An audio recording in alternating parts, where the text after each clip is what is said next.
Get your free copy of the complete tutorial at www.teachucomp.com/free.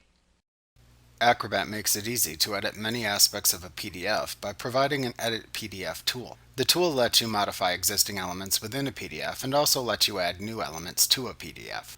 To use this tool, first open a PDF in Acrobat and then click Tools in the tabbed Documents bar to open the Tools Center. Next, click the Edit PDF button found in the Create and Edit button group. You can also click the Edit PDF shortcut in the Tools panel if the panel is displayed. Acrobat shows the Edit PDF screen at that point, from which you can access all PDF editing commands. The Edit PDF screen provides a toolbar above the main document window. At the left end of the toolbar, you will see the Edit PDF icon. You can use the drop-down arrow to the right of the icon to return to the document view or select another tool set.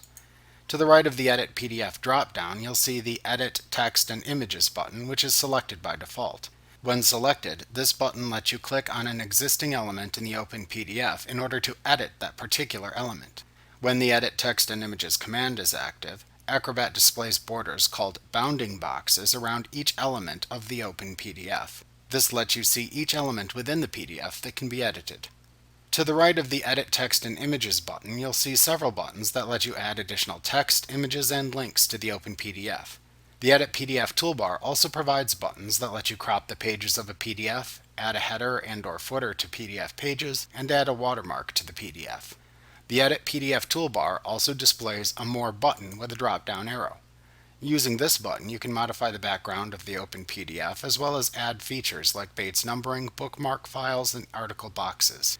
We will explore the editing commands found in the Edit PDF Toolbar in more detail throughout this chapter.